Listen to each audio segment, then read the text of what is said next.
சாதிய இழிவு தீண்டாமை ஒழிப்பு போராளி தாத்தா இளைய பெருமாள், சமூக நீதியினுடைய காவலன் தாத்தா ஆனைமுத்து, தமிழ் தேசியத்தினுடைய பேரொளி தாத்தா களிய பெருமாள் இவர்களுடைய பெரும்புகழை நாம் போற்றிக் கொண்டிருக்கிறோம். தமிழர்கள் எப்போதும் பழம்பெருமையே பேசிக் கொண்டிருப்பார்கள் என்று திராவிடர்கள் நம் மீது குற்றச்சாட்டுகளை வைப்பார்கள். நம்முடைய ஐயா காப்பா அரவாணன் அவர்கள் தமிழன் ஏன் அடிமையானான் என்ற நூலிலே நம்முடைய வரலாற்றை, நம்முடைய இனத்தின் பெருமைகளை நாம் பேசுவது என்பது பழம்பெருமை அல்ல, படிப்பினை. நம் முன்னவர்களை போற்றுவதென்பது நாம் பீற்றிக் கொள்வதற்காக அல்ல, நம்மை நாமே தேற்றிக் கொள்வதற்கு என்று பதிவு செய்கிறார். அப்படி நம்மை நாமே தேற்றிக் கொள்கிற நிகழ்வுதான் இங்கே நடந்து கொண்டிருக்கிறது. வரலாறு என்பது ஒவ்வொரு தேசியத்திற்குமான வழித்தடமாக இருக்கிறது. அதனால்தான் நம் உயிர் தலைவர் இயற்கை எனது நண்பன், வாழ்க்கை எனது தத்துவ ஆசிரியன், வரலாறு என் வழிகாட்டி என்று பதிவு செய்தார்.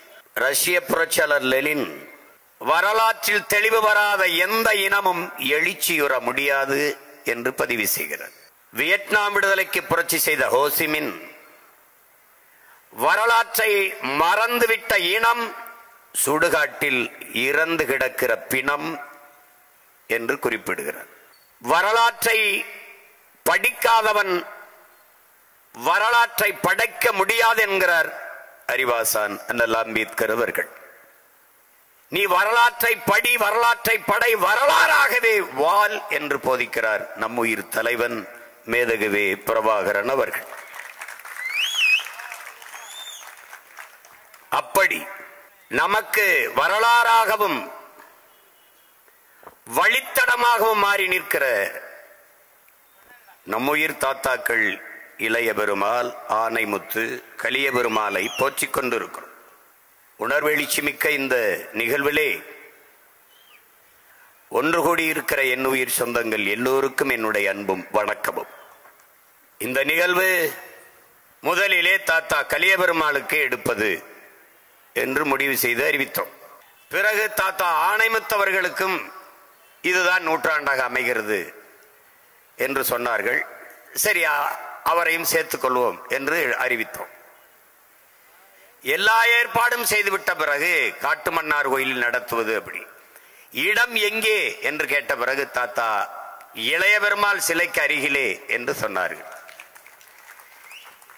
இளைய பெருமாள் அவருக்கும் இதுதான் நூற்றாண்டாக அமைகிறது. எல்லோருமே 1924 தான் பிறந்திருக்கிறார்கள். தமிழ் பேரினத்தின் எழுச்சி பிறந்த நாளாக வரலாற்றில் அது ஒரு சிறப்பு மிகுந்த ஒரு நாள்தான். இந்த முப்பெரும் ஆளுமைகள் சமூக மாறுதலுக்கு வித்திட்ட ஒப்பற்ற புரட்சியாளர்கள் ஒரே நாளில் உதித்திருக்கிறார்கள், பிறந்திருக்கிறார்கள். அப்போது கடைசியாக தாத்தா இளைய பெருமாளுக்கும் நம்முடைய பெரும்புகள் வணக்கத்தை செலுத்துவோம் என்று இந்த நிகழ்வை பெரும்புகள் போற்றும் பெரும் விழாவாக தமிழ் பேரினத்தின் இந்த தலைமுறை பிள்ளைகள் நிகழ்த்தி கொண்டு இருக்கிறோம். இதிலே வரலாற்றில் புறக்கணிக்கப்பட்ட இனத்தின் மக்கள் ஒரு நாள் தங்களுக்கான வரலாற்றை தாங்களே எழுதுவார்கள் என்று புரட்சியாளர் அண்ணல் அம்பேத்கர் அவர்கள் நமக்கு கற்பிக்கிறார். அப்படி வரலாற்றிலே புறக்கணிக்கப்பட்டு நிராகரிக்கப்பட்டு மறைக்கப்பட்ட இனத்தின் பிள்ளைகள் நாங்கள் எங்களுக்கான வரலாற்றை நாங்களே இப்போது எழுதி கொண்டிருக்கிறோம். எங்களுடைய வரலாற்று தடங்களை, வரலாற்று நாயகர்களை தமிழ் இளம் தலைமுறையினருக்கு எடுத்து எடுத்து எடுத்து கொடுத்து கொண்டிருக்கிறோம். அதிலே வீரியமிக்க 3 விதைகள் எங்கள் முன்னவர்கள். ஒருவர் சிலையாக, இருவர் படமாக. பேசிய எல்லோரும் நம்முடைய தாத்தாக்களை பற்றிய நிகழ்வுகள் எல்லாம் அவர்கள் வாழ்வில் செயல்பட்ட விதத்தை எல்லாம் எடுத்து அழகுறச் சொன்னார்கள். எங்கள் பிள்ளைகள் அழகுற சிறிய காணொளி ஆவணப்படத்தையும் திரையிட்டார்கள்.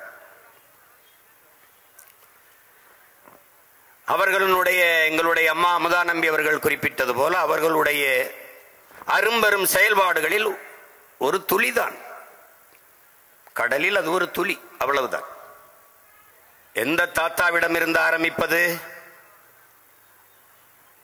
முதலில் இந்திய தாத்தாவிடம் இருந்து ஆரம்பிப்போம். தாத்தா இளைய பெருமாளில் இருந்து தொடங்குவோம். அவர் இந்திய தேசியம், அந்த காங்கிரஸை ஏற்றுக்கொண்டு அதன் அரசியலிலே இருந்த பெருமகன். இதே காட்டுமன்னார் கோயிலில் 1946ஆம் ஆண்டு தாழ்த்தப்பட்டு வீழ்த்தப்பட்டு உரிமை இழந்து நிற்கிற ஆதி திராவிட, நமக்கு ஆதி திராவிடர் அல்ல, ஆதி தமிழர்கள், அவர் தொடங்கிய காலத்தில் ஆதி திராவிட நலத்திற்காக உரிமைக்காக ஒரு சங்கத்தை தொடங்கி அந்த மக்களின் உரிமைக்காக போராட தொடங்குகிறார். அது தொடங்கப்பட்டு ஓராண்டு நிறைவுறுகிற போது 1947 ஒரு பொங்கல் விழாவிலே அந்த சங்கத்திற்கு தாத்தாவை தலைமையேற்க சொல்கிறார்கள். அவர் இந்த தென்னார்காடு மாவட்டம் முழுவதும் பயணித்து சிதம்பரம், காட்டுமன்னார் கோயில், இப்படி பல இடங்களில் பயணித்து அந்த மக்களுக்காக பணியாற்றி தமிழ் பெரும் மக்களிடத்திலே தலைவர் என்றாலே தாத்தா இளைய பெருமாள் பெயர்தான் நினைவுக்கு வருகிற அளவிற்கு பணியாற்றி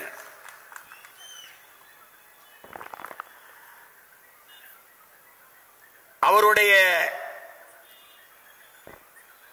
அரிய பணி, தாழ்த்தப்பட்ட மக்கள், அவர்களுக்காக அவர் ஆற்றுகிற பணி, அவர் எடுத்த முன்னெடுப்பு ஆட்சியாளர்கள் பார்வையிலே தீவிரவாதமாக நக்சல் இயக்கம் போல பட்டவுடன் அவரை அடக்குவதற்கு ஒடுக்குவதற்கு முயற்சி செய்த காலத்தில் தாத்தா காமராஜர் அவர்கள் இளைய பெருமாளை அப்படி விட்டுவிட முடியாது, அவன் இந்த மண்ணுக்கானவன் மக்களுக்கானவன் என்று அவரை அழைத்து கொண்டு போய், நீ செய்கிற வேலையை இந்த கட்சியில் இருந்து பொறுப்புல இருந்துகிட்டு செய்யினே என்று சேர்த்து 1952 இதே கடலூர் மண்ணிலே இந்திய நாடாளுமன்றத்திற்கு வேட்பாளராக நிறுத்தி காங்கிரஸ் கட்சி வெல்ல வைக்கிறது முதன்முறையாக.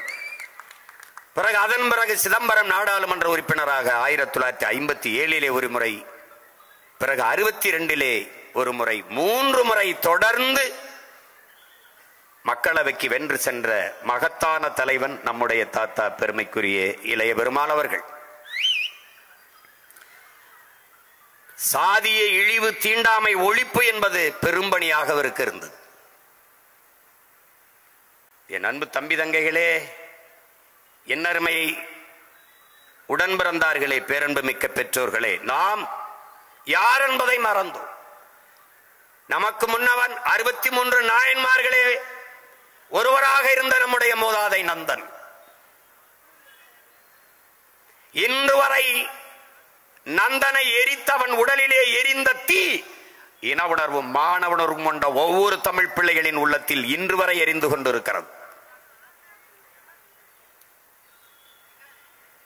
எல்லோரும் கோயிலுக்குள்ளே சென்று வழிபடுகிற போது நந்தன் என்ற நமது மூதாதை எந்த பெருமகனார் அதே நாயன்மார்களுக்கு இருக்கிற பக்தியிலே சற்றும் குறைவில்லாத நமது மூதாதை நந்தன்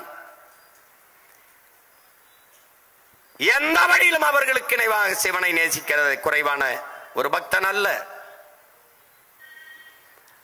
அவன் தீண்டத்தகாதவன், தீண்டப்படாதவன், கோயிலுக்குள்ளே நுழைய அவனுக்கு அனுமதி இல்லை என்று வெளியிலே நிறுத்தி நந்தன் வெளியிலே நின்று வழிபட்டுக் கொண்டிருந்தான். நந்தனார் சரித்திரம் படமாக வந்து பார்த்தால் நந்தன் சிவ கோயிலில் போய் வழிபடுவதற்கு அனுமதி கேட்கும் போது அந்த ஆண்டை எப்படி மறுத்து பேசுவார் என்பதை இந்த காட்சி இன்றும் வழிகளில் கூட தம்பிகள் துண்டு காணொலியாக வெட்டி பரப்புகிறார்கள், பாருங்கள் தெரியும். அந்த வழி இருக்கிற ஒவ்வொரு மகனும் பயணிக்க வேண்டிய வழி தமிழ் தேசிய அரசியல் வழிதான்.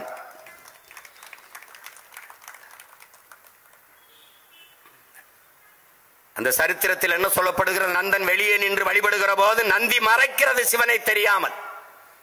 நந்தனின் பார்வைக்கு தெரியாமல் சிவனை மறைக்கிறது நந்தி. அப்போது சிவன் சொன்னதாக சொல்கிறார், நந்தியை சிவன் கொஞ்சம் நகர்த்தி வைத்தார் என்று கதை அதில் சொல்லப்பட்டிருக்கிறது. இந்த மண்ணிலே ஒரே ஒரு மகன் கேட்டேன், என் ஆதி பெரும்பாட்டன் சிவனிடத்திலே கேட்டேன், நந்தியை தள்ளி வைத்த சிவனே நந்தா உள்ளவாடா என்று ஏன் நீ அழைக்கவில்லை என்று கேட்டேன். இவர்களுக்கு இருந்த இழிவு தீண்டாமை உனக்கும் இருந்ததா அந்த சிந்தனை என்று கேட்டேன். அந்த நந்தனை மறந்தோம், இன்று நாம் யார் என்பதை மறந்தோம். இந்த மண்ணிலே பிறந்த சகஜானந்தா என்கிற நம்முடைய தாத்தன் 1916 பல பள்ளிக்கூடங்களை திறந்து பல ஆயிரம் பேர்களை படிக்க வைத்து கல்வியாளராக மாற்றிய மகத்தான மகான் சகஜானந்தர் அவர்கள். 36 ஆண்டுகள் இந்த சட்டசபையிலே உறுப்பினராக இருந்து சமூக மக்களுக்கு பணியாற்றிய மகத்தான மகன் சகஜானந்தர் அவர்கள். இந்த பெயர்கள் எல்லாம் உங்களுக்கு ஏதோ புதிதாக தெரிகிறது.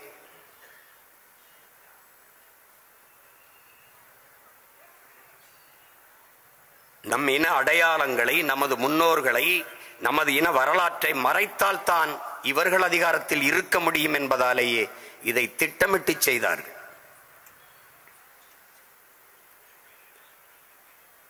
அந்த நந்தனாரை போற்றுகிற காலம் இப்போது வருகிறது. நந்தனார் பெருவிழா எடுக்கிற காலம் இப்போது வருகிறது. சகஜானந்தாவை கொண்டாடுகிற காலம் இப்போது வருகிறது.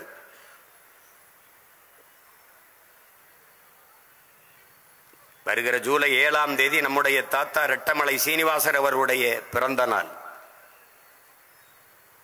பிறப்பின் அடிப்படையிலே உயர்ந்தவன் தாழ்ந்தவன் என்ற பாகுபாடு பாராட்டுகிற இந்த கோட்பாட்டை தகர்த்து எரியாமல், இதற்கு மாற்றாக நீ ஒரு மாற்று கோட்பாட்டை உருவாக்கி கொள்ளாத வரை உனக்கு விடுதலை இல்லை என்ற பெருமுழக்கத்தை முன்வைத்த பெருமகனார் நம்முடைய தாத்தா ரெட்டமலை சீனிவாசன் அவர்கள்.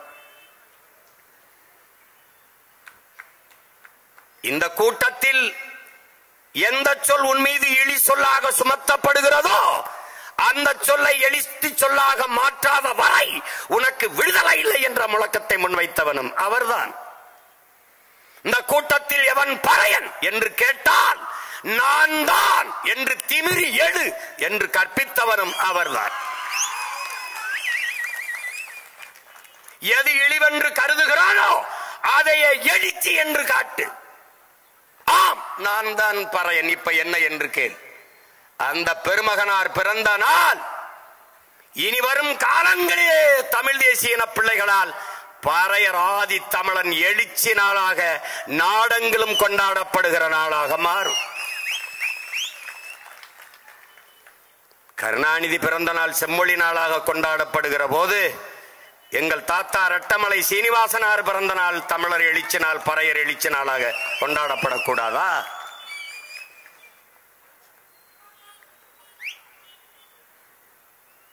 மூன்று முறை இந்திய நாடாளுமன்றத்திலும், ஒரு முறை 1980 எக்மோர் தொகுதியிலே நின்று வென்று சட்டசபை தேர்தலிலும் வென்று இந்த மக்களுக்கு அரும்பணி ஆற்றிய பெருந்தகை நம்முடைய தாத்தா இளைய பெருமாள் அவர்கள்.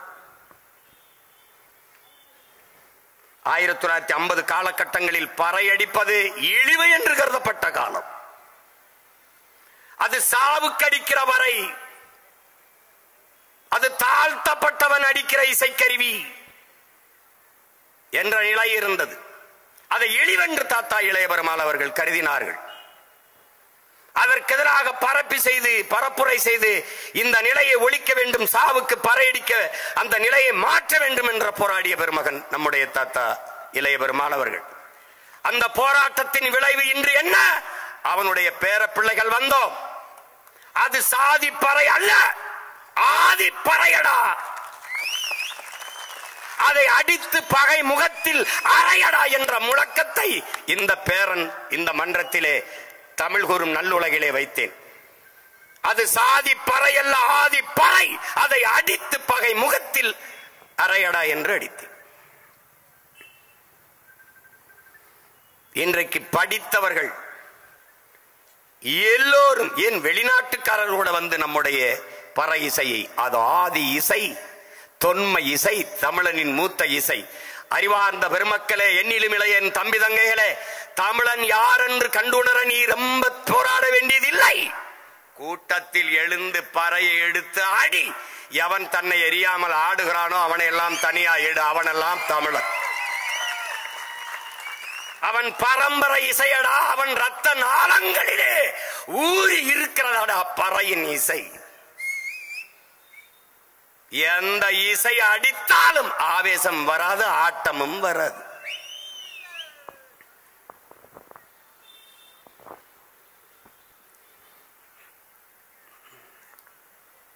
அதற்கு போராடி அது சாதி பறையல்ல, ஆதி தமிழன் இசை கருவி என்று மாற்றிய பெருமகன் நம்முடைய தாத்தா இளைய பெருமாள் அவர்கள். இன்றைக்கு படிக்கிறவர்கள், கல்லூரி மாணவர்கள், நான் என்னுடைய தன் விவர படத்தில் ஒரு காணொளி வைத்திருந்தேன் பாருங்கள். எல்லோரும் அதிக கற்ற பிள்ளைகள், பல்வேறு வேலைகளில் இருக்கிற பிள்ளைகள் எல்லாம் பசை பறை இசை கருவியோடு வந்து நாங்கள் யார் என்று சொல்லிவிட்டு போவது இருக்கிறது.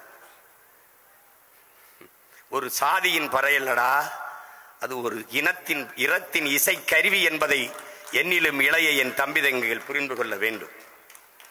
பேரார்வம் கொண்டிருந்தேன் அதை கற்றுக்கொள்வதற்கு. என் தம்பிகள் 6 மாசமாவது அதுக்கு நேரமாகும் என்றார்கள். அது எங்க இருக்கிறது? தம்பி தங்கச்சியில் அடிக்கும் போது பார்த்து ரசிச்சுட்டு போயிட வேண்டியதான்.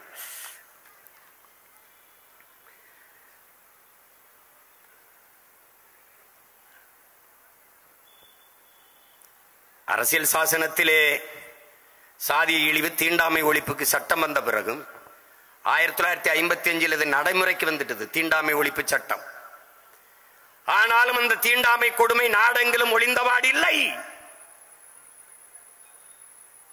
பிறகு அன்றைக்கு பிரதமராக இருந்த அம்மையார் இந்திரா காந்தி அவர்கள் 1965 இளைய பெருமாள் தீண்டாமை ஒழிப்பு கமிட்டி, தாத்தா இளைய பெருமாள் பெயரிலேயே 8 பேர் கொண்ட குழுவை அமைத்து அதற்கு தலைவராக நம்முடைய தாத்தா இளைய பெருமாள் அவர்களை நியமித்து இங்கே ஆவணத்தில் காட்டினார்கள். நாடெங்கிலும் பயணம் செய்து, என் தம்பி துரைமுருகன் குறிப்பிட்டது போல பிசிஆர் ஆக்ட் என்ற தாழ்த்தப்பட்ட மக்களின் மீது நிகழ்த்தப்படுகிற வன்கொடுமைக்கு எதிரான சட்டத்தை கொண்டு வந்த பெருந்தகை நம்முடைய தாத்தா இளைய பெருமாள் அவர்கள்.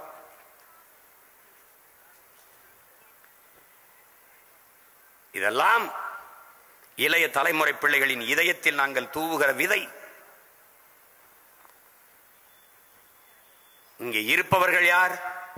இவர்கள் எங்கள் முன்னவர்களின் விதைகள், நாங்கள் அவர்களின் விதைகள்.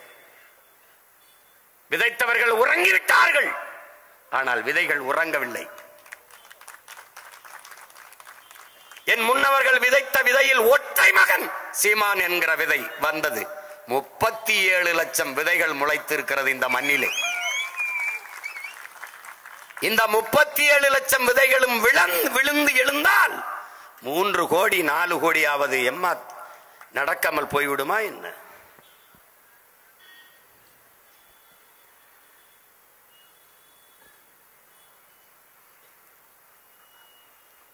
வாழ்நாள் முழுக்கும் உழைக்கும் மக்களின் கூலி உயர்வுக்காக அவர்கள் மீது சுமத்தப்பட்ட சாதிய இழிவு தீண்டாமை கொடுமைக்காகவும் போராடி தன்னலமற்று உழைத்த தமிழ் பெருந்தகை தன்னிகரில்லா தலைவர் பெருமானார் தான் நம்முடைய தாத்தா இளைய பெருமாள் அவர்கள் நம் அருகிலே இன்று சிலையாக நிற்கிறார்கள்.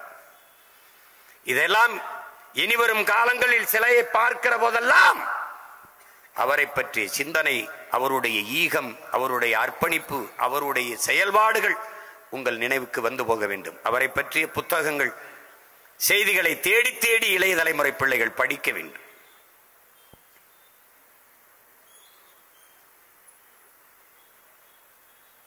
நம்முடைய தாத்தா ஆணைமுத்தவர்கள் இந்தியத்தில் தொடங்கி திராவிடத்தில் தொடர்கிறேன். தாத்தா ஆணைமுத்தவர்கள்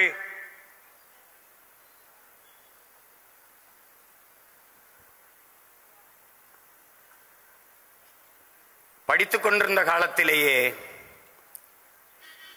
திருக்குறள் மீது மானுட வாழ்க்கைக்கு அதுபோல ஒரு அறநெறி காட்டுகிற நூல் இல்லை என்கிற ஆழ்ந்த நம்பிக்கை கொண்டு அந்த உண்மையை உணர்ந்து தெளிந்து குறள் மலர் என்ற நூலை நடத்திய பெருந்தகை. 1952 ஆவணப்படத்தில் காட்டியது போல அவர் பார்த்து கொண்டிருந்த ஒழுங்குமுறை விற்பனை சங்கத்தினுடைய வேலையை தூக்கிவிட்டு முழு நேரமாக மக்கள் பணியாற்றுவதற்கு வந்த பெருமகனார் தான் நம்முடைய தாத்தா ஆனமுத்து அவர்கள்.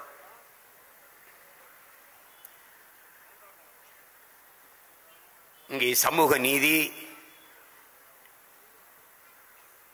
இடப்பங்கீடெல்லாம் பேசுகிறோம்.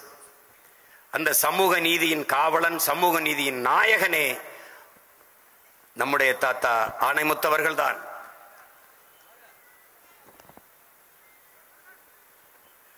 ஆயிரத்தி 1950 தாழ்த்தப்பட்ட இந்த மக்களுக்காக, பழங்குடி மக்களுக்கான இடஒதுக்கீடு, இடப்பகிர்வு வந்துவிட்டது. 1943 வெள்ளக்காரர்களே அதை கொடுத்து விட்டார்கள். ஆனால் 1950 இருந்து அது நடைமுறைக்கு வருகிறது. அதனால் பிற்படுத்தப்பட்ட ஒடுக்கப்பட்ட மக்களுக்கான இடஒதுக்கீடு இல்லை. அது 1994 வரை செயலாக்கம் பெறவே இல்லை, வரவே இல்லை. இதை பார்த்து ஒடுக்கப்பட்ட பிற்படுத்தப்பட்ட மக்களின் வாழ்க்கையில் கல்வி, வேலை வாய்ப்பு, அரசியல் அதிகாரம் எதுவும் கிடைக்காத ஒரு இருள் சூழ்ந்திருந்த நிலையில் பேரொழியாக வந்த பெருமகன் நம்முடைய தாத்தா ஆனைமுத்து அவர்கள் 1978 தன்னுடைய தோழர்களோடு வட இந்தியா முழுமைக்கும் பயணம் செய்த அந்த நாட்டில் அன்றைக்கு இருந்த ஆட்சியாளர்கள், குடியரசுத் தலைவர்கள், ஒவ்வொரு மாநிலத்தின் முதல்வர்கள், நாட்டின் பிரதம அமைச்சர் எல்லோரையும் சந்தித்து ஒடுக்கப்பட்ட பிற்படுத்தப்பட்ட மக்களுக்கான இடஒதுக்கீடு, இடப்பகிர்வு, விகிதாச்சார அடிப்படையிலானவர்களுக்கு பங்கீடு, அது தேவை, அது ஏன் என்பதை வலியுறுத்தி வலியுறுத்தி ஒற்றை மகனாக பேசி பேசி பேசி பேசி பெரும் கிளர்ச்சியை ஏற்படுத்தியவர் நம்முடைய தாத்தா ஆனைமுத்து அவர்கள். வாழ்நாளில் அந்த பெருமக்களோடு அருகில் இருந்து அமர்ந்து சந்தித்து பேசுகிற பெரும் வாய்ப்பை பெற்றவன் என்பதில் நான் என் பிறவி பயனை அடைந்திருக்கிறேன். இந்த மண்ணிலே ஒற்றை மகனாக உழைத்து உழைத்து அரும்பாடாற்றி எல்லோருடைய சம்மதத்தையும் பெற்று அவர் 1980 மண்டல் என்கிறவர் தலைமையிலே ஒரு குழுவை அமைத்தார்கள். 78 தாத்தா போய் பயணம் செய்கிறார். 79 மண்டல் என்கிற ஒரு ஓய்வு பெற்ற நீதிபதி தலைமையிலே மண்டல் கமிஷன், மண்டல் குழு அமைக்கிறார். கடைசியாக 1982 தான் அதை நாடாளுமன்றத்தில் இந்த அறிக்கையை தாக்கல் செய்கிறார்கள். பிறகு நாடெங்கிலும் கிளர்ச்சி, உங்களுக்கு தெரியும். மண்டல் கமிஷனை எதிர்த்து பெரிய கிளர்ச்சி, பெரிய போராட்டம் வருகிறது. அப்போது விபி சிங் பிரதமராக 1990 இதற்கான ஆணையை பிறப்பிக்கிறார். அப்போதும் அது செயல்பாட்டிற்கு வரவில்லை. 1994 தான் அதில் செயல்பாட்டிற்கு வருகிறது. அந்த ஒற்றை மகன் போராடி பெற்றுக் கொடுத்த இடஒதுக்கீடு தான் இன்றைக்கு ஒடுக்கப்பட்ட பிற்படுத்தப்பட்ட மக்கள் நாம் அனுபவித்துக் கொண்டிருக்கிற இடஒதுக்கீடு. 69 விழுக்காடு இன்னைக்கு இடஒதுக்கீடு பெற்றிருக்கிறது என்றால் அது ஒரே ஒரு மகனின் ஈடுபாட்டான அர்ப்பணிப்பான உழைப்பு. அந்த உழைப்பிற்கு உரிமையாளர் நம்முடைய தாத்தா பெருமைக்குரிய ஆனைமுத்து அவர்கள் என்பதை எவரும் மறுக்க முடியாது. அந்த காலகட்டத்தில் அன்றிலிருந்து இன்று வரை இந்த சாதனைக்காக அவர் எந்த சான்றிதழையும் பெறவில்லை. யாருடைய பாராட்டிற்கும் நன்மதிப்பிற்கும் அவர் நின்றதும் இல்லை. எனக்கு தெரிந்து ஒரே ஒரு மகன்தான் இந்த நாட்டில் இடஒதுக்கீட்டு இந்த சமூக நீதி நாயகன், மண்டல் நாயகன் நம்முடைய தாத்தா ஆனைமுத்து அவர்களை அழைத்து உள்ளரங்கிலே நிகழ்வு நடத்தி பாராட்டிய ஒரே ஒரு தலைவர் நம்முடைய மருத்துவர் ராமதாஸ் அவர்கள் மட்டும்தான். அந்த பாராட்டு கூட்டத்திலே முன் இருக்கையிலே இருந்து கைதட்டிய மகன் நான் என்பதால் அதை நான் இந்த இடத்திலே பதிவு செய்கிறேன். வேற எந்த திராவிட இயக்கமும் எந்த அரசியல் இயக்கங்களும் இவ்வளவு பெரிய சாதனையை ஒற்றை மகனாக சாதித்து தமிழ் பெருங்குடிக்கு தந்திருக்கிறார் என்று பாராட்டவில்லை, போற்றவில்லை. ஆனால் அவர்கள் போராடியது, அவர்கள் அர்ப்பணித்து நின்றது ஒரு தலைமுறை நம்மளை போற்றும் கொண்டாடும் என்பதற்காக அல்ல, தாங்கள் பிறந்த சமூகத்திற்கு செய்ய வேண்டிய பிறவி கடமை என்று செய்தார்கள். ஒரு மனிதன் வாழும் வரை தனக்காக வாழ்ந்து இறந்தால் அவன் மனிதன், வாழும் போது பிறருக்காக வாழ்ந்து இறந்தால் அவன் புனிதன். அப்படி புனிதமான மகான்கள் தான் நம்முடைய தாத்தாக்கள் மூவர். இந்த உலகம் என் அன்பு தம்பி தங்கைகளை யாருக்கும் மரணத்தை தர மறுப்பதில்லை. ஆனால் வாழும் போது பிறருக்காக வாழ்ந்த ஒருவனை ஒருபோதும் மறப்பதில்லை. அதைத்தான் இன்று நாம் செய்து கொண்டிருக்கிறோம். நமக்காக வாழ்ந்து மறைந்த அந்த மாபெரும் ஆத்மாக்களை நாம் இன்று போற்றிக் கொண்டிருக்கிறோம்.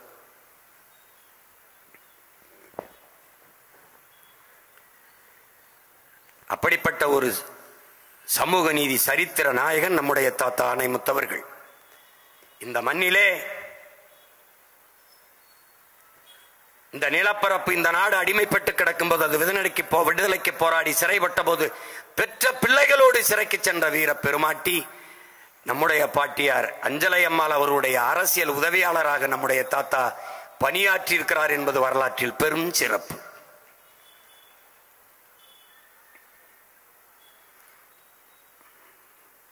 பிறகு 57 குரல் முரசு என்ற இதழை நடத்தி, பிறகு 94 74 அவர் சிந்தனையாளன் என்ற இதழையும் தொடர்ந்து நடத்தி இந்த மண்ணின் மக்களை, இளைய தலைமுறை பிள்ளைகளை சிந்திக்க தூண்டிய ஒரு சிற்பி என்பதை நாம் மறந்துவிட முடியாது.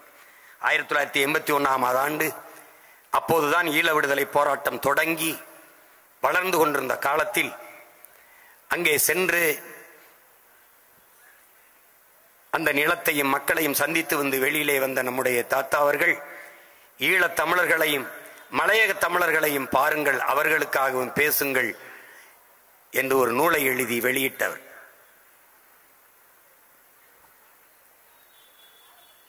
அப்படிப்பட்ட நம்முடைய தாத்தா ஆணைமுத்தவர்கள்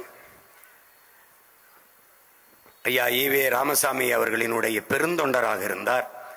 அதே ஐயா அவர்களால் பேரறிஞர் என்று போற்றப்பட்டவர் நம்முடைய தாத்தா ஆணைமுத்தவர்கள். கடைசி வரை இந்த மண்ணுக்கு மக்களுக்குமாக அர்ப்பணித்து நின்று அரும்பாடாற்றிய பெருமகனார் நம்முடைய தாத்தா ஆணைமுத்தவர்கள். இட ஒதுக்கீடு, இட ஒதுக்கீடா இட பங்கீடா, இதில் தெளிவாக நாம் இருக்க வேண்டும். இட ஒதுக்கீடு ஒதுக்கீடு என்றுதான் ஒதுக்கி ஒதுக்கி வைத்திருக்கிறார்கள். நமக்கு வேண்டியது இட பகிர்வு, இட பங்கீடு. அது சமூக அடிப்படையிலா பொருளாதார அடிப்படையிலா என்பதிலும் நமக்கு தெளிவு தேவைப்படுகிறது. முன்னேறிய வகுப்பினர்,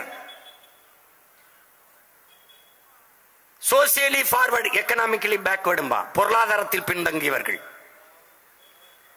நாம் சோசியலி எக்கனாமிக்கலி பேக்வர்ட், சமூகத்தாலும் பொருளாதாரத்திலும் பின்தங்கிய மக்கள். இந்த நாட்டில் இடஒதுக்கீடு, இடப்பகிர்வு முறை என்பது ஏழை என்பதற்காக அல்ல, ஏழை பணக்காரன் என்பதற்கு கொண்டு வரப்படவில்லை. தீண்டத்தகாதவன், இழிசாதி, தாழ்ந்த மக்கள் என்பதற்காகவே கொண்டு வரப்பட்டது. சீமான் இந்த தெருவில் நடக்கக்கூடாது என்பது அவன் ஏழை என்பதற்காக அல்ல. இந்த குளத்தில் குளிக்கக்கூடாது, இந்த கோயிலுக்குள் நுழையக்கூடாது, இந்த கல்வியை படிக்கக்கூடாது, இந்த வேலைக்கு வரக்கூடாது என்பது இருந்த நிலை அவன் ஏழை என்பதற்காக அல்ல. அவன் தாழ்ந்தவன், இழிசாதி, பார்த்தால் தீட்டு தொட்டால் தீட்டு என்ற தீண்டாமை கொடுமைகளால் நிராகரிக்கப்பட்டு, கல்வி மறுக்கப்பட்டு, வேலை வாய்ப்பு, அரசியல் அதிகாரங்கள் மறுக்கப்பட்டு கிடந்த சமூகம் நாம். அந்த நிலையிலே எதன் பொருட்டு கல்வி, வேலை வாய்ப்பு, அரசியல் அதிகாரம் எனக்கு மறுக்கப்பட்டதோ அதன் பொருட்டே எனக்கு இதெல்லாம் தரப்பட வேண்டும் என்பதற்காக கொண்டு வரப்பட்டதுதான் வகுப்பு வாரி பிரதிநிதித்துவம், சாதி வாரி இடப்பகிர்வு.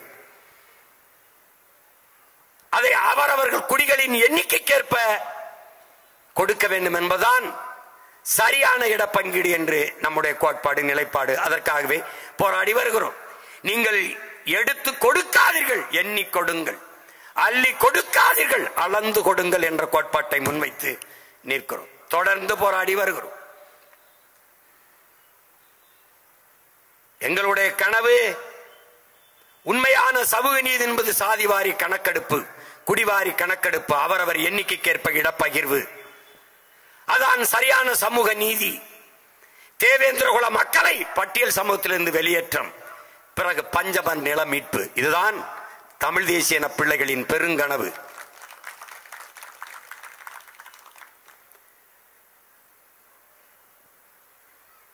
கடைசியாக திராவிட இயக்கங்களில் தொடங்கி பயணித்து வந்தாலும் நம்முடைய தாத்தாவினுடைய நிலைப்பாடு தமிழர்களுக்கென்று ஒரு தாயகம், அது தனித்தமிழில சோசலிச குடியரசு, பிரபாகரன் என்ற பெருந்தலைவனின் தலைமையிலே அது அமைய வேண்டும் என்பதுதான் அவருடைய இறுதி மூச்சு, அவருடைய பெருங்கனவு. அங்குதான் இறுதி நிலைப்பாடு, இறுதி கால், இறுதி தடம் தமிழ் தேசிய தடமாக பதித்தார் நம்முடைய தாத்தா ஆணைமுத்தவர்கள்.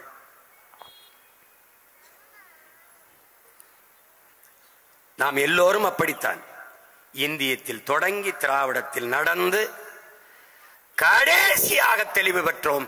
தமிழ் தேசிய அரசியல் ஒன்றுதான் தமிழ் பேரினத்தின் விடிவுக்கு, முடிவுக்கு ஒரே வழி என்று.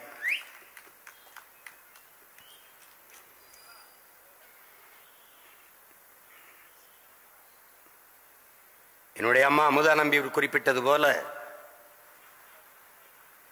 இங்கே வரலாற்று நாயகர்கள்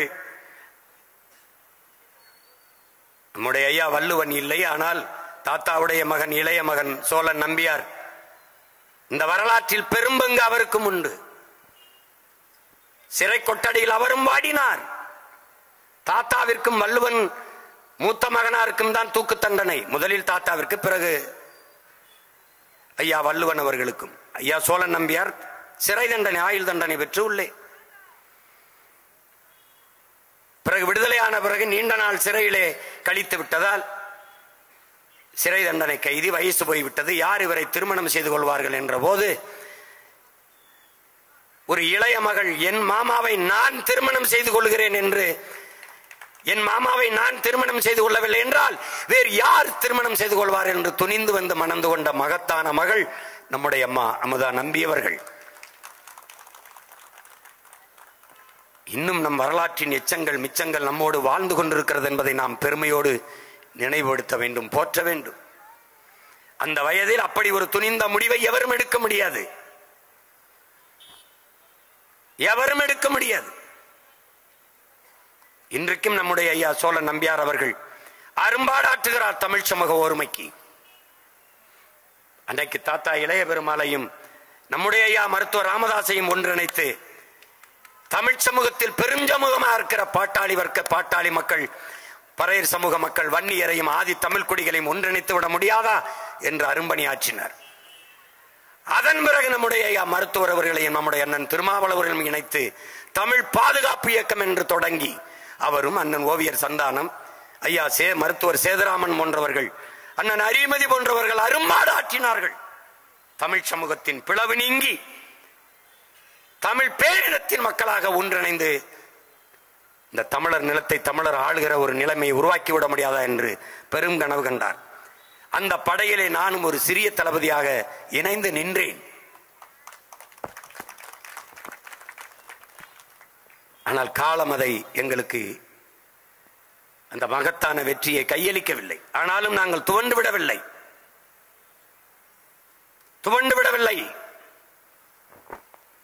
நாங்கள் செய்ய வருகிற பணியை நாங்கள் அறிவாசன் அம்பேத்கர் இட்ட பணியை செய்கிறோம். என் அன்பு தம்பி தங்கைகளே,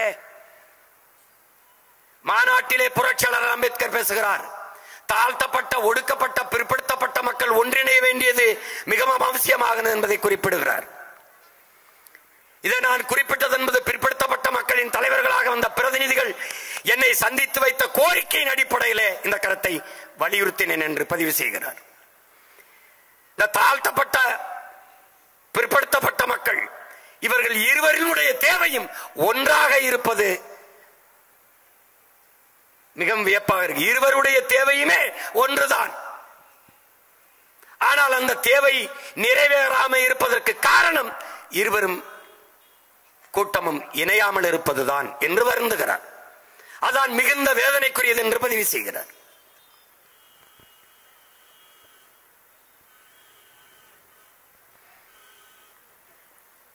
இந்த நாட்டிலே தாழ்த்தப்பட்ட, ஒடுக்கப்பட்ட, பிற்படுத்தப்பட்ட மக்களின் விழுக்காடுதான் அதிகம். ஆனால் இந்த மக்களிடத்திலே அதிகாரம் இல்லாமல் உரிமையிலிருந்து அடிமையாக வாழ வேண்டிய நிலைமை வர காரணம் இந்த ஓர்மை இல்லாததுதான்.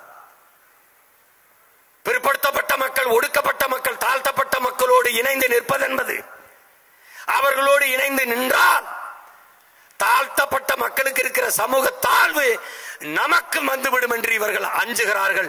அதுதான் அதற்கு காரணம் என்று அறிவாசன் அண்ணல் அம்பேத்கர் பதிவு செய்கிறார். பிறகு நீங்கள் செய்ய வேண்டியது, புரட்சியாளர் நமக்கு சொன்னது, நீங்கள் செய்ய வேண்டியது, நாம் செய்ய வேண்டியது, தாழ்த்தப்பட்ட, ஒடுக்கப்பட்ட மக்களை ஒன்றிணைக்க வேண்டியதுதான் இன்றைய இருகால தேவை என்கிறார். வயது வந்தவர்களுக்கெல்லாம் ஓட்டுரிமை, வாக்குரிமை கொடுத்து விட்ட பிறகு இந்த நாட்டின் அதிகாரத்தை பெறுவதென்பது அவர்களினுடைய பெறுவதற்கு எந்த உரிமை தடையும் இல்லை என்று போதிக்கிறார். அப்ப தாழ்த்தப்பட்ட, ஒடுக்கப்பட்ட, பிற்படுத்தப்பட்ட மக்கள் ஒன்றிணைந்து நின்றால் ஒட்டுமொத்த அதிகாரமும் நமது கைக்கு வரும்.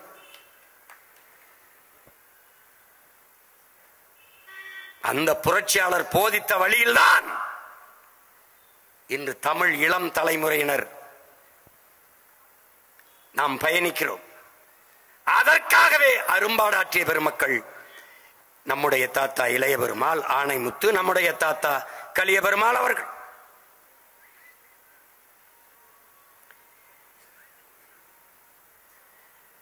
உழைக்கும் மக்கள் உழைத்து உழைத்து ஆண்டைகளுக்கு அறுவடை செய்து கொடுத்துட்டு கூலி நெல் இல்லாமல் பட்டினி கிடக்கிற காலத்தை பார்த்து மனம் பதறி நெற்களை அறுவடை செய்து உழைக்கும் மக்களுக்கு கொடுக்க தொடங்கினார். மக்கள் புரட்சியை நெல் மணியில் இருந்து தொடங்கினார், நெல்லில் இருந்து தொடங்கினார். அந்த புரட்சி பரவவே ஆட்சியாளர்களுக்கு அச்சுறுத்தியது. அவரை தேட தொடங்கினார்கள். தலைமறைவு வாழ்க்கை பாதுகாப்புக்காக தோட்டத்திலே வெடிகுண்டு சிறைக்குலை செய்த தம்பி துரைமுருகன் குறிப்பிட்டார். வெடிகுண்டு செய்யும் போது அவருடைய தோழர்கள் கணேஷ், சச்சில், காணியப்பன், அந்த காணியப்பன் பெயரை தான் நம்முடைய ஐயா சோழன் நம்பியாரும் அவருடைய இணையர் அம்மா அமுதா நம்பியும் தன் அன்பு மகன் மூத்தவனுக்கு காணியப்பன் என்கிற பெயரை அவருடைய நினைவாக இன்றும் சூட்டி மகிழ்கிறார்கள். அவர் மருத்துவராக புதுச்சேரியிலே பணி செய்கிறார். இவர்கள் வெடிகுண்டை தயாரிக்கிற போது எதிர்பாராத விதமாக குண்டு வெடித்து விடுகிறது. அதில் காயமுற்று கை கால்களை இழந்து துண்டு உடலாக கிடக்கிறார். அதிலே சர்ச்சில் அவர்கள். சர்ச்சிலை போய் கேட்கிற போது புலவர் எப்படி இருக்கிறார், அவர் சாக கிடக்கிறார், புலவர் எப்படி இருக்கிறார் என்றுதான் கேள்வியை எழுப்புகிறார். புலவர் காயத்தோடு அங்கு கிடக்கிறார். போய் பார்க்கிறார்கள், புலவர் உயிர் இருக்கிறது, துடித்துக் கொண்டிருக்கிறது, முழங்கல் சத்தம் கேட்கிறது, புலவர் உயிரோடு இருக்கிறார் என்கிற செய்தியை சர்ச்சிலுக்கு சொல்கிறார். அப்போது அவர் சொல்கிறார், புலவர் புரட்சியை முன்னெடுப்பார், மரண நொடியிலும் புலவர் புரட்சியை முன்னெடுப்பார் என்று. உலக தலைவர் மாவோ வாழ்க, மால்கோ வாழ்க என்று முழங்கி தன் உயிர் மூச்சை முடித்துக் கொள்கிறார். ஆனால் சற்று பின்னாடி இருந்தால் தமிழ் பேரினத்தின் பெருந்தலைவன் பிரபாகரன் வாழ்க, பிரபாகரன் வாழ்க என்ற முழக்கத்தை முன்வைத்திருப்பார். அதற்காக தேடப்பட்டு சிறைபிடிக்கப்பட்ட தாத்தா கலியபெருமான் அவர்களுக்கு மரண தண்டனை விதிப்பதற்கு முன்பு நீதிமன்றத்திலே நிற்கிற போது இந்த நீதிமன்றத்தின் மீது எனக்கு நம்பிக்கை இல்லை, இது அதிகாரத்தில் இருப்பவனுக்கு துவம் போடுகிறது, அதற்காக வேலை செய்கிற மன்றம், இதிலே எங்களுக்கான நீதி கிடைக்கப்பெறாது, கிடைக்க வாய்ப்பில்லை, அதனால் இந்த நீதிமன்றத்தின் மீது எனக்கு நம்பிக்கை இல்லை என்ற முழக்கத்தை முன்வைக்கிறார்.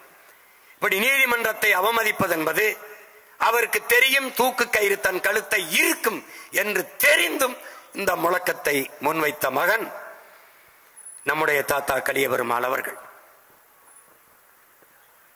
மரணத்திற்கு அஞ்சாத ஒரு மாபெரும் வீரனாக நம்முடைய தாத்தா.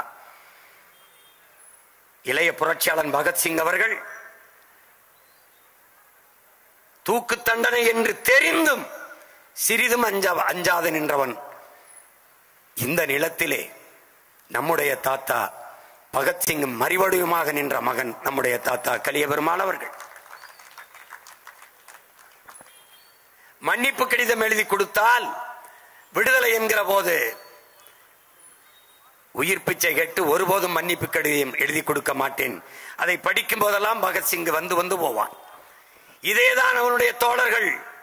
பகத்சிங் நீ மன்னிப்பு கடிதம் எழுதி கொடுத்தால் மரண தண்டனையிலிருந்து விடுதலை பெற்று வெளியே வந்து இன்னும் வீரியமாக போராடலாம் என்ற கருத்தை முன்வைக்கிற போது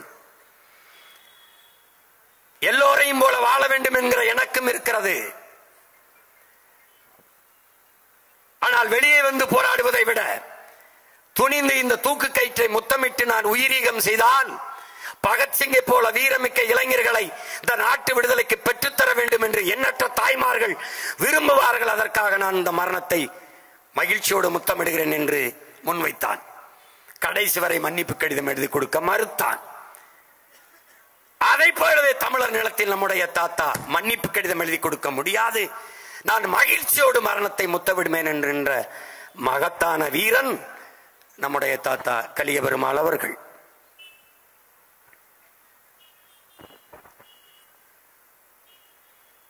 அவர் மரண தண்டனை ரத்து செய்ய சொல்லி ஒருபோதும் போராடலை, மக்கள் போராடி, அதனால்தான் மக்கள் துணையோடு மரணத்தை வென்றேன் என்ற புத்தகத்தை எழுதினார். எங்கள் அம்மா அமுதா நம்பி சொன்னது போல என்னோடு சந்தித்து நிறைய நேரம் 2 பேரும் பேசிக் கொண்டிருந்தார்கள். எனக்கும் படம் தான் எடுத்தார். ஒரு நாற்காலி மேலே கால் மேலே காலை அப்படி தூக்கி உட்கார்ந்து போய் இதே சிவப்பு துண்டை போர்த்தி கொண்டு உட்கார்ந்து இருந்தார். சந்தித்த இடம் தெய்வ திருமகன் தாத்தா முத்துராமலிங்க தேவருடைய திருமண மண்டபம், தியாகராய நகரிலே, அபிபுல்லா சாலையிலே. இங்கு மங்கமாக ஓடிக்கொண்டிருந்த, அப்போது 25 ஆண்டுகள் ஆயிட்டது இல்லை, இங்கு மங்கமா ஓடிக்கொண்டிருக்கேன், திரைப்படத்துறையில் இருக்கிறேன். என்னை பார்த்து இவா இங்க வா உட்காரு, உனக்கு கொடுக்கறதுக்கு என்கிட்ட ஒன்றும் இல்லை. இது கைப்பையில் ஒரு புத்தகம் வைத்திருந்தார், இதை வச்சுக்க, நான் படிச்சுக்க என்ன அந்த புத்தகத்தை கொடுத்தார். இன்னும் அந்த நினைவு அப்படியே எனக்கு பசுமையாக ஓடுது. வச்சுக்க படிச்சுக்க என்று. ரொம்ப நன்றி தாத்தா அப்படின்னு சொல்லி வாங்கிட்டு வந்தேன். அப்புறம் வச்சு படித்தேன். அதை படிக்கும்போது அவருடைய வாழ்க்கை ஒரு பெரிய பயணம், நீண்ட பயணம். வருது ஆயுதமேந்திய கிளர்ச்சியின் மூலம்தான் அடிமை தேசியனத்தின் உரிமையை பெற முடியும் என்கிற ஆழ்ந்த நம்பிக்கை. போராட்டம் போராட்டம் போராட்டம் போராடி வந்து கடைசியாக மக்களை அணிதிரட்டி அரசியல் படுத்தாமல் புரட்சியை முன்னெடுக்க முடியாது. அதான் அவர் முடித்திருப்பது. அவர் முடித்த இடத்தில் பேரன் தொடங்கினேன், மக்களை அணிதிரட்டி அரசியல் படுத்தி புரட்சியை முன்னெடுக்கிறேன். ஒருவன் இந்த மண்ணுக்கு மக்களுக்காக போராட வந்தால் தன்னை அர்ப்பணிப்பான். தன் மனைவியை, தன் உற்றார் உறவினர்களை, பெற்ற பிள்ளைகளை எல்லாம் களத்திலே அர்ப்பணித்து நிற்க வைத்த மகத்தான மகன் தமிழர் நிலத்திலே ஒரே ஒருவன் தான் நம் தாத்தா கலியபெருமாள் தான்.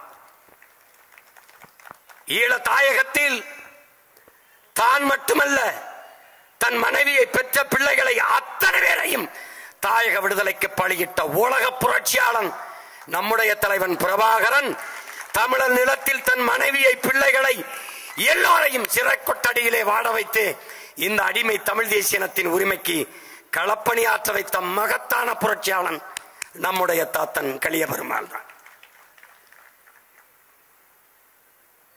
அப்படி ஒருவன் இருக்கவே முடியாது. குடும்பம் வதைபடுதென்றால் வாயை மூடிக்கொண்டு போய் விடுவார்கள். எத்தனை மன்னிப்பு கடிதம் எழுதி கொடுப்பார்கள். உரணியே கருணாநிதி போல தலைவர் உண்டா, திமுக போல ஆட்சி உண்டா, பேசி விடுவார்கள்.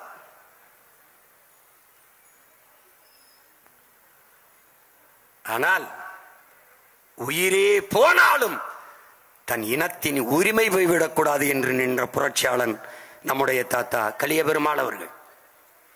அப்படிப்பட்ட ஒரு கொடுமையை, அப்படிப்பட்ட துயரத்தை தமிழ்நாட்டில் எந்த குடும்பமும் அனுபவித்திருக்க முடியாது. அப்படிப்பட்ட குடும்பம் தாத்தா கலியபெருமாளுடையது. அதிலே சான்றாக, வரலாற்று சான்றாக நம்மிடத்திலே, நம் முன்னாடி நம்முடைய ஐயா சோழன் நம்பியாரும் நம்முடைய அம்மா அமுதா நம்பியும் இருக்கிறார்கள் என்பது தமிழ் பெரும் சமூகத்தின் பெருமை. அவர்களை போற்றாது போனால் நாளைய தலைமுறை வரலாற்றை படித்து நம்மை தூற்றும் என்பதை தமிழ் இளம் தலைமுறையினர் நினைவில் வைத்துக் கொள்ள வேண்டும்.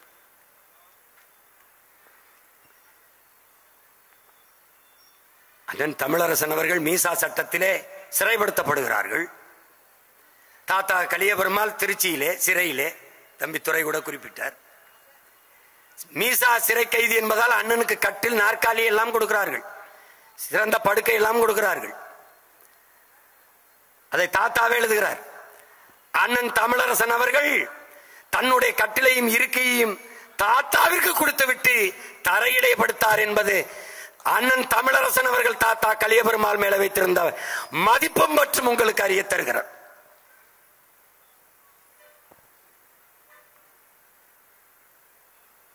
ஒரே நோக்கத்திற்காக நிரண்ட இரண்டு பாதைகள், இரண்டு வழித்தடங்கள் நம்முடைய தாத்தா கலியபெருமாளும் நம்முடைய அண்ணன் தமிழரசன் அவர்களும்.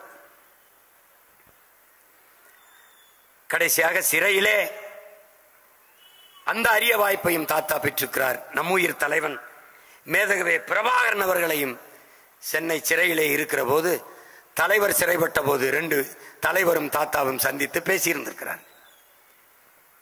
அதிலே தாத்தாவோட பழகியதை மொத்தமும் உள்வாங்கிக் கொண்டு தலைவர் தந்த வார்த்தை, தமிழகத்திலே இருக்கிற தன்னலமற்ற உண்மையும் நேர்மையுமான ஒரே தலைவன் கலியபெருமாள் அவர்கள், உண்மையான மக்கள் தொண்டன் கலியபெருமாள் அவர்கள்.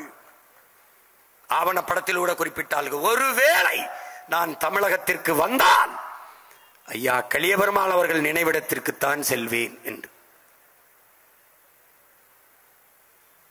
என் தலைவன் இந்த கருத்தை சொன்னது ஐயா நெடுமாறன் அவர்களிடத்திலே. என் தலைவன் என்னிடத்திலே சொன்ன கருத்து, தமிழ் இனத்திலே தமிழகத்திலே ஒரு மகத்தான வீரன் என்று குறிப்பிட்டது நம்முடைய ஐயா வீரப்பனார் அவர்களை. அவரை இங்கே கொண்டு வந்து பத்திரமாக பாதுகாக்க வேண்டும் என்று நான் விரும்பினேன். கெடுவாய்ப்பாக அது நடக்கவில்லை என்று என்னிடத்திலே வருந்தினார்.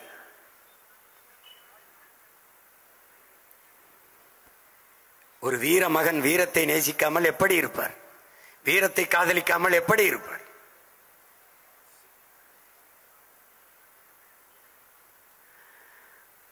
அளப்பரிய அர்ப்பணிப்பும் ஈடுபாட்டையும் கொண்டு இங்கே நம்முடைய பொருளாளர் ஐயா பாரதி செல்வன் அவர்கள் குறிப்பிட்டது போல, தமிழர் நிலத்தில் பிற இனத்தவர்கள் எல்லாம் உயர்ந்த பதவிகள், அதிகாரத்தில் இருந்து நம்மளை ஆட்சி செலுத்துகிறார்கள், அதிகாரம் செலுத்துகிறார்கள்.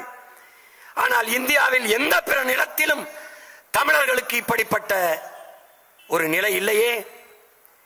இந்த நிலையிலிருந்து மீள எழ வாழ தமிழ் சமூகத்துக்கு வழி இல்லையா என்றுதான் அதை மாற்றுவதற்கு, தமிழ் பேரினத்தை தேற்றுவதற்கு பெரும்பாடாற்றியவர் நம்முடைய தாத்தா கலியபெருமாள் அவர்கள். இவர்கள் கையளித்த கடமையைத்தான் நாம் செய்து கொண்டிருக்கிறோம்.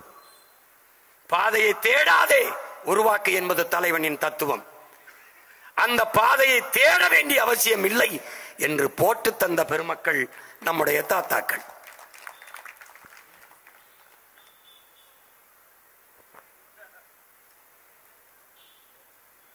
அறிவார்ந்த தமிழ் சமூக தம்பி தங்கைகளே, ஒரு புலவன் ஒருவன் புரட்சியாளனான கதை தெரியுமா? புலவர் கலியபெருமாள் செய்த தியாகம் உனக்கு புரியுமா? புலவன் ஒருவன் புரட்சி செய்த கதை தெரியுமா? புலவர் கலியபெருமாள் செய்த தியாகம் உனக்கு புரியுமா? தமிழா, உனக்கு புரியுமா? அநீதி கண்டு பொறுக்காமல் வெகுண்டு எழுந்தவன், ஆண்டைகளின் அதிகார திமிரை உடைத்தவன். உழைக்கும் மக்கள் உயர்வுக்காக தன்னை ஈந்தவன். ஊனுறக்கம் பாராமல் உழைத்த பெருமகன். ஆளும் வர்க்கம் நடுங்க நடுங்க படை திரட்டியவன். ஆளும் வர்க்கம் நடுங்க படை திரட்டியவன். பெரும் ஆற்றல் மிக்க தமிழ் அரசனை வழிநடத்தியவன். குடும்பத்தையே கொள்கை வழி நடத்தி சென்றவன். சிறை கொடுமைகளை அவர்களுக்கும் பரிசளித்தவன். சாதியத்தை வேறறுக்க சபதமேற்றவன். தமிழ் சந்ததிக்கு தன் இருப்பை பரிசளித்தவன். தன் தடத்தை பாதையாக்கி தந்தவன். தன் வரலாற்றை தன் போராட்டத்தை நூலாக்கி தந்தவன்.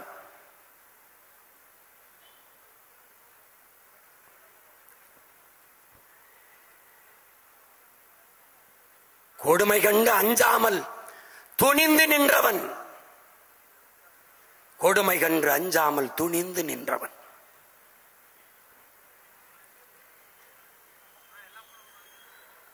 கொள்கைக்காக பெரும் துயர பெரும் வலியை தாங்கி நின்றவன்.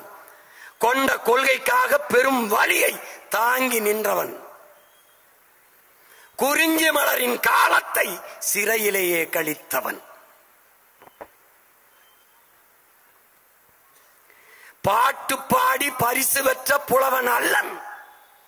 பாட்டு பாடி பரிசு பெற்ற புலவன் அல்லவன். புரட்சி படை நடத்த நம்மையெல்லாம் அழைத்த பெருநெருப்பு அவன். பாட்டு பாடி பரிசு பெற்ற புலவன் அல்லவன். புரட்சி பாதைக்கு நம்மையெல்லாம் அழைத்த பெருநெருப்பவன்.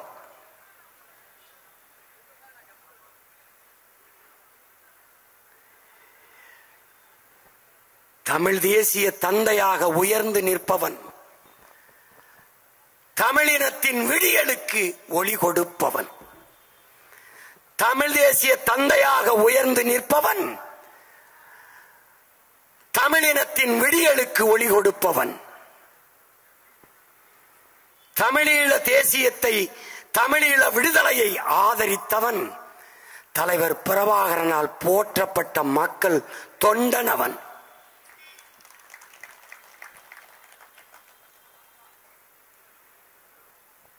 மரணத்திற்கு மரணத்தை தந்த மாவீரன்.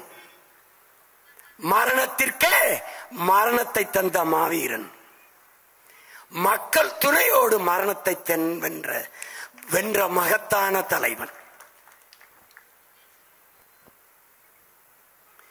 போராட்டம் நெடும் பயணம் அவனின் சொத்து. போராளிகளுக்கெல்லாம் அவன் ஒருவனே வித்து. எழிலமுதன் எழுதிய கவிதை வரிகள் தாத்தாவினுடைய வாழ்க்கையை முழுக்க சுருக்கி மிக அழகாக இதிலே பதிவு செய்திருக்கிறார். இந்த மூவரும் தலைவர் பெருமக்கள் நம்முடைய தாத்தாக்களினுடைய கனவு என்பது தமிழ் பேரினத்தின் மீட்சி, எழுச்சி, விடுதலை என்பதுதான். அதற்கு நமக்கு இருக்கிற வாய்ப்பு என்ன? அடிமைப்பட்டு கிடக்கிற இனத்திற்கு இருக்கிற கடைசி வாய்ப்பு அரசியல் விடுதலை தான். மக்களாட்சியை ஏற்றுக்கொண்ட ஒரு நாட்டில் வாழுகிற மக்களுக்கு இருக்கிற கடைசி கருவி வாக்குதான். இந்த வலிமை மிக்க வாக்கை புரட்சியாளர் அம்பேத்கர் கற்பித்தது போல வாக்கு என்பது வலிமை மிக்க ஆயுதம். அதை சில ரொட்டி துண்டுகளுக்காக விற்பது என்பது அவமானகரமானது என்கிறார். அறிவார்ந்த என் தமிழ் சமூக தம்பி தங்கைகளே, நீங்கள் நன்கு அரசியல்படுத்தப்பட்டிருக்கிறீர்கள். நன்கு அரசியல்படுத்தப்பட்டிருக்கிறீர்கள் நமது முன்னவர்களால். உலக அரசியலை உள்ளங்கையில் வைத்து வாசித்துக் கொண்டிருக்கிறீர்கள். உங்களுக்கு முன்பு மகத்தான கடமை கையளிக்கப்பட்டிருக்கிறது. அது உன் உரிமை.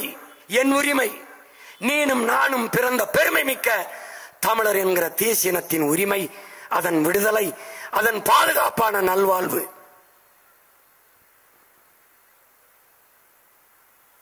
இங்கே நாம் செய்ய வேண்டியது இந்திய திராவிட அரசியலின் சூழ்ச்சியை அறிய வேண்டியது.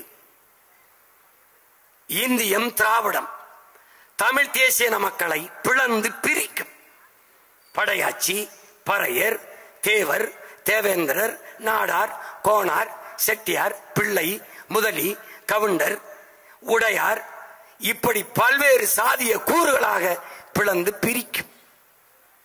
இந்து, இஸ்லாம், கிறிஸ்தவர் என்று பிளந்து பிரிக்கும்.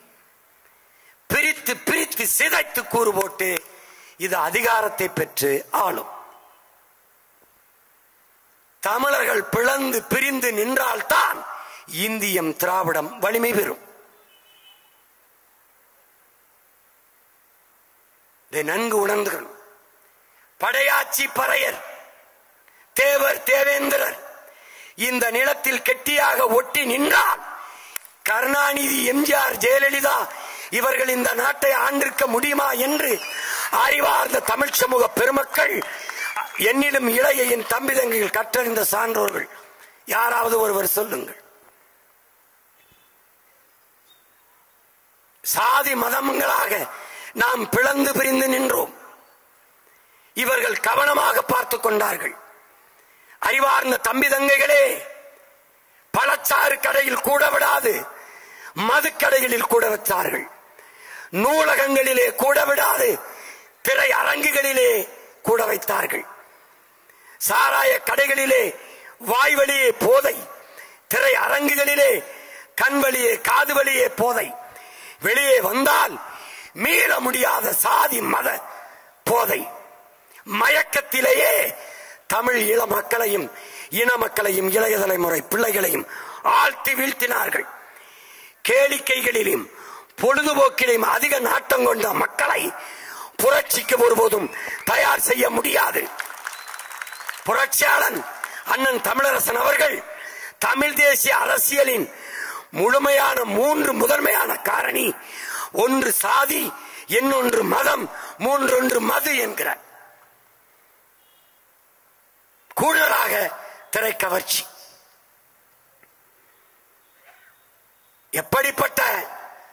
எப்படிப்பட்ட ஒரு சான்றை சொல்லி அண்ணன் நமக்கு விளக்குகிறார் என்பதை புரியுங்கள்.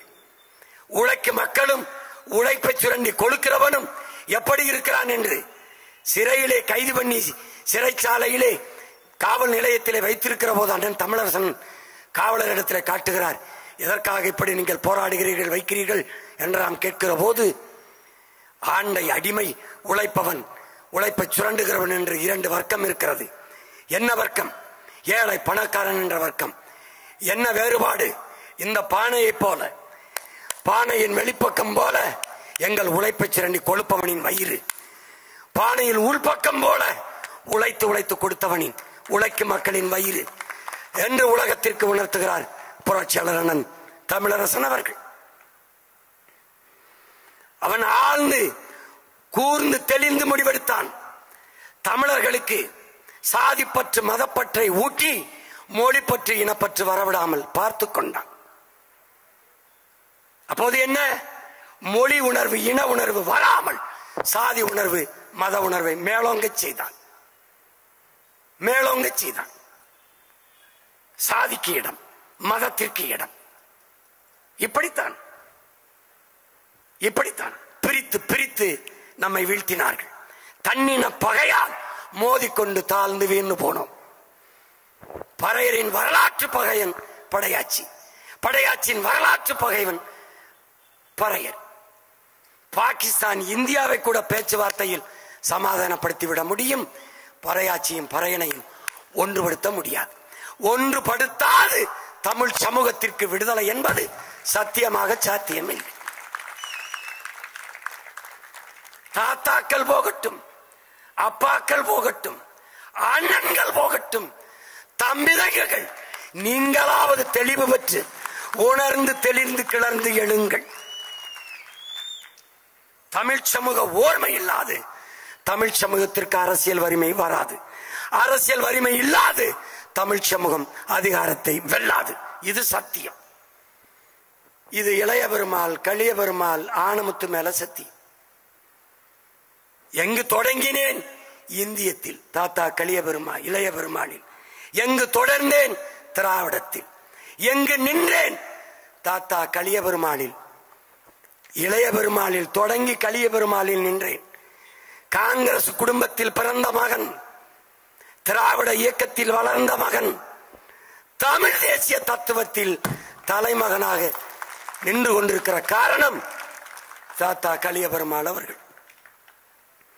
நாம் உணர்ந்து தெளிய வேண்டியது, நாம் என்ன செய்ய வேண்டியது இருக்கிறது? பழச்சாறு கடைக்கு நூலகத்திற்கு கூட்டத்தை திருப்ப வேண்டியது இருக்கிறது. சாதி மத உணர்வில் இருந்து விடுபட்டு மொழி இனப்பற்று மேலோங்க வேண்டியது இருக்கிறது. சாதி மத உணர்ச்சி சாகாத வரை தமிழன் என்கிற இன உணர்ச்சி பிறக்காது. தமிழன் என்கிற இன உணர்ச்சி பிறக்காத வரை தமிழ் தேசிய இன ஓர்மை பிறக்காது. தமிழ் தேசிய இன ஓர்மை பிறக்காத வரை தமிழ் தேசியத்திற்கென்று அரசியல் பிறக்காது. தமிழ் தேசியத்திற்கென்று அரசியல் இல்லாது அதிகாரம் வெல்லாது. இதுதான் இருக்கிற யதார்த்த நிலை. இப்ப என்ன செய்யலாம் என்று என்னரும் உடன் பிறந்தார்கள், நீங்களே முடிவு செய்யுங்கள். நீங்கள் ஆழ்ந்து கவனியுங்கள். 2016 அரசியல் சாசனம் கொடுத்த 44 இடம் போக 22 இடம் பொது தொகுதியிலே ஆதி தமிழ் குடிகளுக்கும் தேவேந்திரருக்கும் கொடுத்தேன். பிறகு 2021 16 இடங்கள் கொடுத்தேன். உங்களால் நம்ப முடிகிறதா? என் உடன் பிறந்தார்களே, பேரன்பமிக்க பெற்றோர்களே, பொது தொகுதியிலே ஆதி தமிழ் குடிகள் தேவேந்திர தம்பிதங்கிகளை நான் நிறுத்திய இடங்களில் தான் நாம் தமிழர் கட்சிக்கு அதிகப்படியான வாக்கு என்பதை தமிழ் சமூகத்திற்கு நான் பேரறிவிப்பு செய்கிறேன். மக்கள் மாறவில்லை, மாறாது என்று நினைப்பதெல்லாம் வெற்று கதை. கோடிக்கணக்கான பணம்,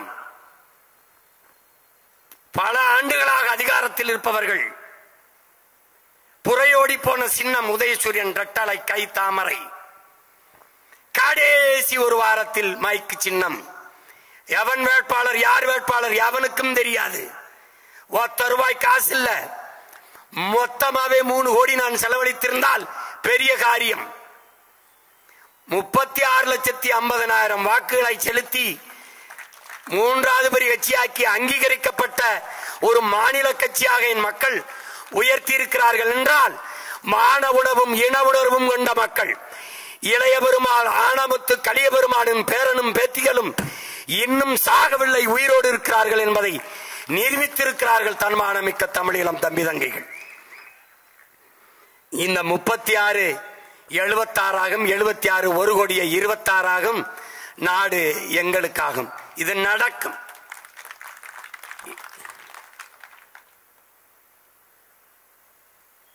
நமக்கு எதிரி யார்?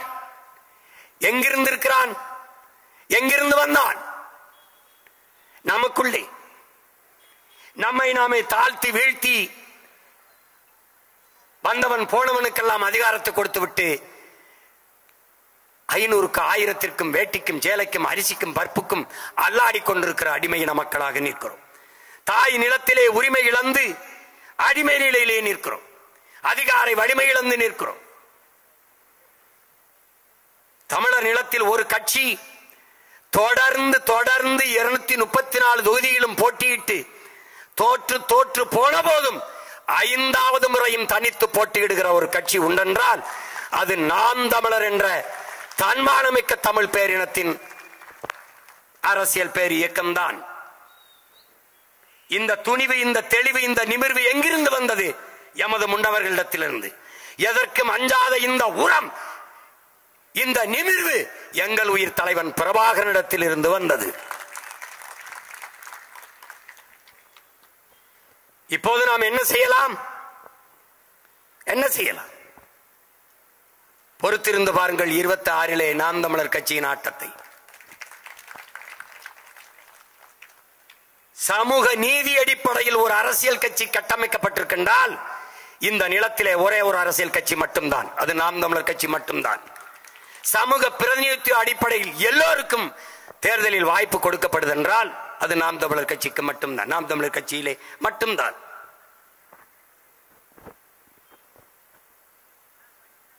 தாத்தாக்களின் புகழ் போற்றுவது மட்டும் நமது கடமை அல்ல, அவர்கள் கனவை நிறைவேற்றுவதுதான் அவர்களுக்கு நாம் செலுத்துகிற உண்மையான புகழ் வணக்கமும் மரியாதையுமாக இருக்க முடியும். அவர்கள் நமக்கு கையெழுத்து சென்றிருக்கிற கனவை நிறைவேற்றுவதுதான் இன்றைய காலக்கடமை வரலாற்று தேவையாக இருக்கிறது என்பதை இளைய தலைமுறை பிள்ளைகள் உணர்ந்து கொள்ள வேண்டும். அப்ப என்ன செய்யலாம்? நாம் அடிமைகள் என்பதை நாம் உணர வேண்டும். அடிமையில் முன்னடிமை, மூத்தடிமை, உயர்ந்தடிமை, தாழ்ந்தடிமை என்பது கிடையாது. நாம் நம் தாய் நிலத்திலே அதிகாரமற்ற அடிமைகளாக இருக்கிறோம் என்பதை முதலில் உணர வேண்டும். ஒருவன் அடிமையாக இருக்கிறான் என்பதை உணர்த்திவிடு, பிறகு அவனை கிளர்ச்சி செய்து போராடுவான் என்கிறார் புரட்சியாளர் அண்ணல் அம்பேத்கர் அவர்கள்.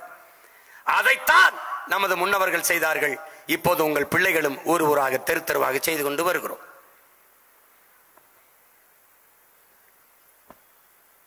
நமது இறுதி இலக்கென்ன? இனத்தின் விடுதலை, உரிமை பெற்ற பாதுகாப்பான நல்வாழ்வு.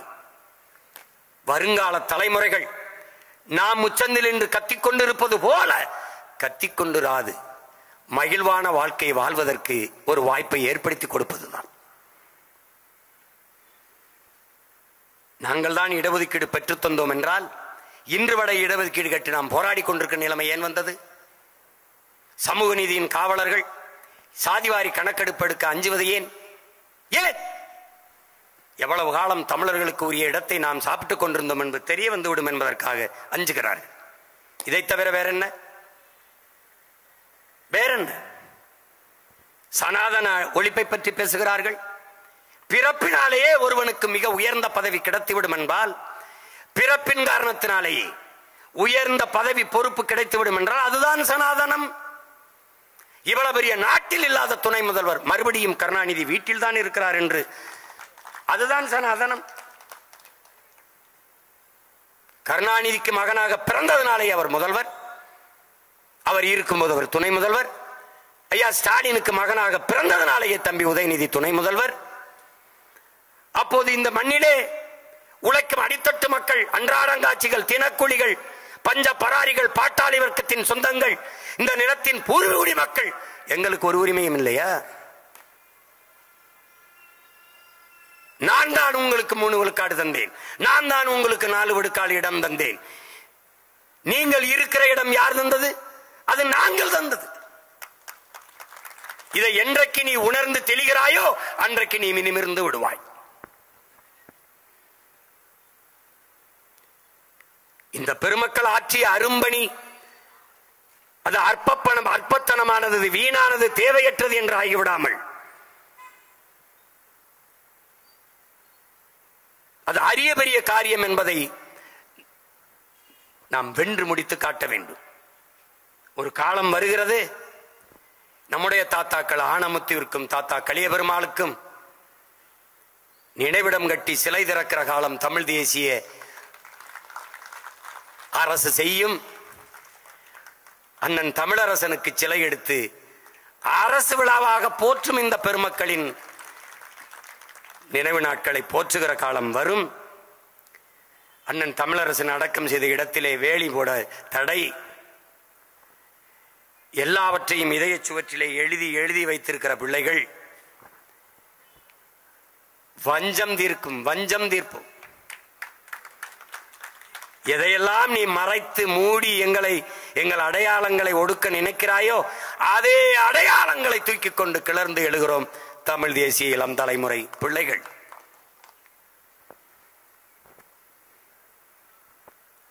இப்போது நமக்கு இருக்கிறது ஒன்றுதான்.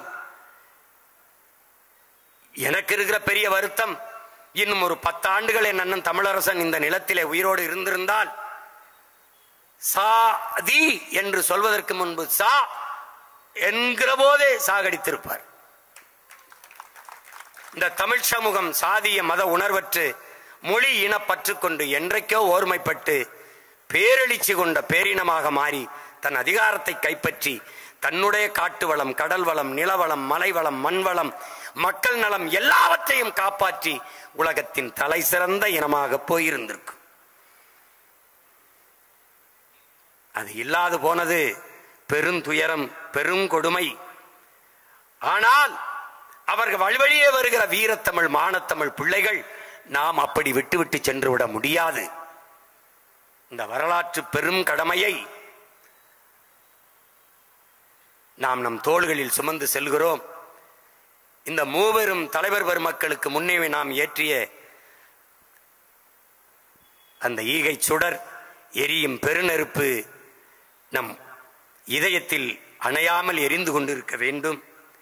அதை ஒவ்வொரு என் தமிழ் தம்பி தங்கிகளும் அந்த பெருநெருப்பை அடைகாத்து நம் இலக்கை அடையும் வரை ஒன்றுபட்டு நின்று உழைத்து நாங்கள் தமிழர்கள் என்ற உணர்வை பெற்று, இது நம் தேசம், தமிழ் தேசம், இங்கு வாழ்கிற மக்களின் மொழி, கலை, இலக்கியம், பண்பாடு, தொன்று தொட்ட வேளாண்மை, காட்டு வளம், கனிம வளம், நீர்வளம், நிலவளம், மணல் வளம், கடல் வளம் எல்லாவற்றையும் காக்க, எல்லோருக்கும் கல்வி, கல்விக்கேற்ற வேலை, வேலைக்கேற்ற சம்பளம், அதை கொண்டு வாழ்கிற பெருமை மிக்க வாழ்வு, பெண்களுக்கான உரிமை, சாதிய இழிவு, தீண்டாமை, கொடுமை ஒழிப்பு, இவற்றையெல்லாம் செய்வதற்கு ஒரு அரசியல், அந்த அரசியல் தமிழ் தேச அரசியல்.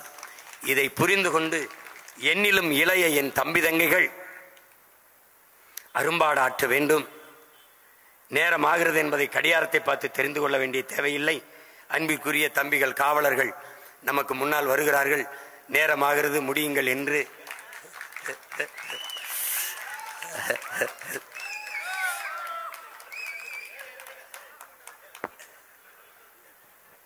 முடிவென்பது எங்களுக்கு கிடையாது.